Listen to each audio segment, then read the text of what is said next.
بسم اللہ الرحمن الرحیم الصلاۃ والسلام علیک یا سیدی یا رسول اللہ وعلی آلک و اصحابک یا نور اللہ اللہم صلی علی محمد کما تحب و ترضی عنہ۔ درود شریف پڑھیے، استغفار کیجیے، اللہ تعالیٰ بہت رحمت کرم فضل فرمائے گا، مسئلے حل ہوں گے، پریشانیاں ختم ہوں گی اور زندگی میں ایک عجیب سا سکون محسوس ہوگا، کاموں میں آسانیاں ہوں گی، برکت ہوں گی۔ ایک صاحب کہتے ہیں کہ کچھ عرصے پہلے کی بات ہے، میں سفر میں تھا اور میرا والیٹ گر گیا۔ کہتے ہیں کہ میرے والیٹ میں اچھی خاصی رقم بھی تھی اور کچھ امپورٹنٹ کارڈز بھی تھے، بینک کارڈز تھا اور اے ٹی ایم کارڈ کے ساتھ ساتھ میرا شناختی کارڈ بھی تھا۔ تو کہتے ہیں کہ سارے اوریجنل کارڈز تھے میرے اور مجھے بہت پریشانی ہوئی کہ پیسے بھی تھے اس میں، امپورٹنٹ کارڈ بھی تھے اور مجھے سمجھ نہیں آیا کہ میں کیا کروں۔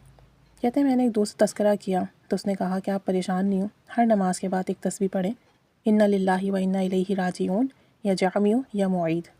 کہتے ہیں کہ ہر نماز کے بعد اسے ایک ایک تسبیح میں پڑھیں، ہر نماز کے بعد اس کی ایک ایک تسبیح کریں اور اللہ تعالیٰ کرم فرمائے گا۔ اس کے بعد اپنے لیے دعا کریں کہ آپ کی تمام چیزیں بحفاظت آپ کو مل جائیں۔ کہتے ہیں پہلے دن کیا، دوسرے دن کیا، کوئی فائدہ نہ ہوا۔ دل میں یہ بات بھی آئی کہ 2 دن تو ہو گئے، اب تو ملا نہیں، اب کیا ملے گا، اور اگر مل بھی گیا تو کہاں تمام چیزیں اس میں موجود ہوں گی۔ کہتے ہیں دل میں شیطان وسوسے ڈال رہا تھا، لیکن بس لگن تھی کہ پڑھتا رہوں، شاید کرم ہو جائے، اللہ تعالیٰ سب کرنے پر قادر ہے۔ تو بس میں ہر نماز کے بعد اس ایک تسبیح کو پڑھتا رہا اور دعا مانگتا رہا۔ بتاتے ہیں کہ ٹھیک تیسرے دن ایک صاحب میرے گھر پر آئے، انہوں نے میرا نام پوچھا تو میرے گھر والوں نے مجھے بتایا اندر آ کر۔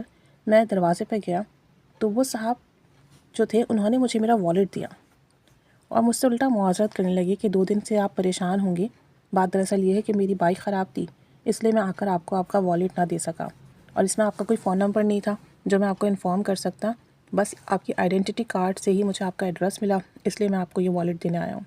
دیکھ لیجیے آپ کی تمام چیزیں پوری ہیں یا نہیں، یہ میں نے امانت کے طور پر اپنے پاس رکھا ہوا تھا۔ کہتے ہیں میں نے والیٹ چیک کیا تو میرے سارے پیسے ویسے ہی تھے، میرا آئیڈینٹی کارڈ، بینک کارڈ، تمام چیزیں اس میں موجود تھیں۔ کہتے ہیں کہ حتیٰ کہ میں نے اپنے والیٹ کے اندر مسواک بھی رکھی ہوئی ہے اور میرا یقین ہے کہ مسواک کی بہت برکت ہے۔ کہتے ہیں کہ بس مجھے میرا والیٹ مل گیا، اس میں مسواک تک ویسے ہی موجود تھی۔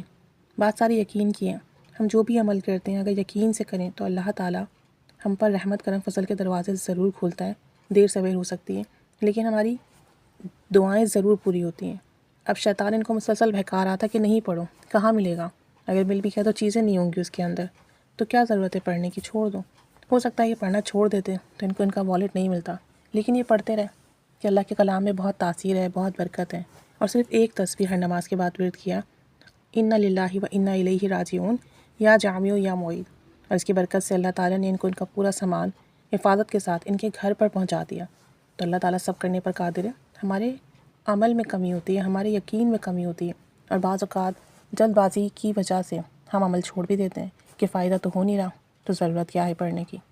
تو عمل نہیں چھوڑنا چاہیے، فائدہ ہو یا نہ ہو، کلام الہی سے جڑے رہیں اور اپنا ذکر کرتے رہیں، دعا کرتے رہیں۔ اللہ تعالیٰ دینے پر قادر ہے، بلکہ بہترین دینے پر قادر ہے، جو ہم چاہتے ہیں مانگتے ہیں اس سے بہت بہتر دینے پہ قادر ہے۔ بس اپنی نیتیں اچھی رکھیں اور پڑھتے چلے جائیں۔ اللہ تعالیٰ سب پر رحمت کرم فضل کی نگاہ فرمائے، آمین بجاہ النبی الامین صلی اللہ علی محمد صلی اللہ علیہ وآلہ وسلم، اللہم صلی علی محمد کما تحب و ترضی عنہ۔